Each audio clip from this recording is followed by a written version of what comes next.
Hello, welcome back again. I hope you had a chance to learn those chords that we learned in the last lesson, the E chord, the A chord and the D chord. And I hope you at least had a chance to practice strumming them and swapping from one chord to the other. Now what I'm going to show you today is a way of strumming with the plectrum which will make your playing sound much more interesting. Because here's the thing, when people first learn guitar, usually they just strum downwards with the plectrum like this.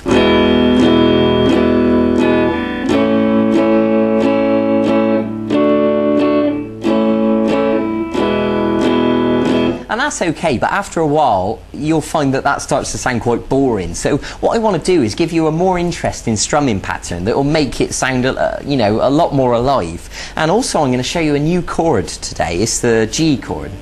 So this strumming pattern is a downstroke, an upstroke, a chop, I'll explain that in a minute, and an upstroke. So when we put that together it sounds like this.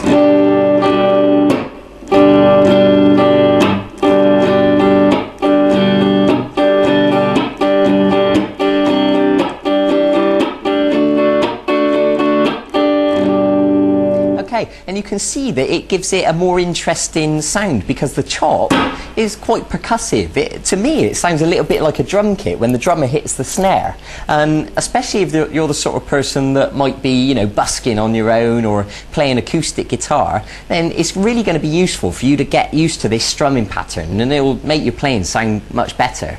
Okay, so let's begin. Now the first thing I want to show you is this new chord, the G chord. I think you'll find it straightforward. It's the middle finger on the 6th string at fret 3, the first finger on the 5th string at fret 2, and then these two fingers, the 3rd finger goes on the 2nd string at fret 3, and the little finger goes right next to it on the 1st string at fret 3. So if you just want to look at that chord diagram next to me just to clarify what those notes are, and you're going to use the plectrum to strum all the strings. Now you should know by now, if you remember me telling you in the last lesson, that you should be arching these fingers up and there should be plenty of space underneath, and you should be holding down with lots of pressure, and the back of the finger shouldn't be accidentally touching the string behind it, so that when you strum all the notes it should sound like this. Nice and clean and clear. So if you need to practice that for a second, by all means pause the video and just make sure you got that right. So this strumming pattern, so we're going to strum downwards and then upwards, and then we're going to do this chop. Right, so let me explain that now. Now what the chop is we're going to use the palm of our hand to touch all the strings like this. And what happens is our hand comes, the palm touches all the strings, and then the plectrum follows through, but because we're touching the strings all the notes are muted like that. Now you shouldn't be able to hear any notes at all. If you can hear anything like that, then you need to make sure you're holding down on those strings with more pressure, and they should be totally dead. So that'll take a little bit of practice, and eventually you can bring your hand down and chop all in one motion like that. Okay, so just to clarify, I'll tell you again, make sure that the palm of your hand is laying across all those strings and effectively, killing the notes. Okay, so what happens is you're going to practice it until you can do it like that, nice and smooth, all in one motion. Okay, so that's the chop, that's how it works. So when we put that into the strumming pattern, we're going to go down, up, chop, and then up again. So it'll sound like this.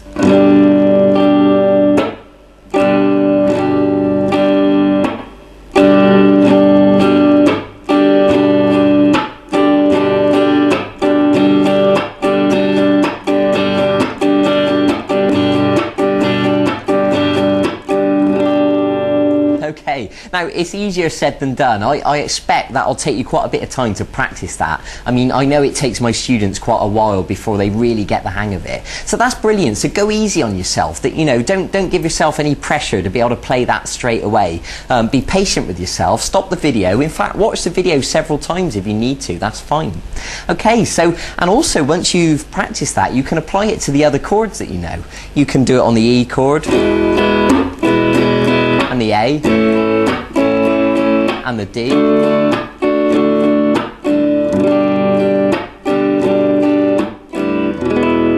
And you're at a stage now that you can start experimenting with these chords, and you can begin to, you know, create your own sequences and start writing your own songs. And as you learn more and more chords, then you'll be able to write more and more interesting songs. Okay, so that's what I want you to do. I want you to practice the G chord as well as practicing the 3 other chords that we learned before. And I want you to practice that strumming pattern, the down, up, chop, up. And go and get on with that and really dedicate yourself to it. You know, make sure you can really do it smoothly. Okay, and I'll see you in a few days for the next segment of this e-course. We're going to learn something a little bit different. We're going to move away from chords and we're going to learn what's called the blues scale. And I'm going to begin to teach you how to improvise. So it's all going to get more exciting from here on in. So thanks for joining me. Go and get on with that. Go and begin practicing right now. And also, if you want to go and look at the website and check out the archive and see if there's any songs you want to learn. Because if you're brave enough to sort of, you know, go and tackle those now, then that would be brilliant. And you can start to build a repertoire of songs that you can play to people, you know, play at parties or whatever.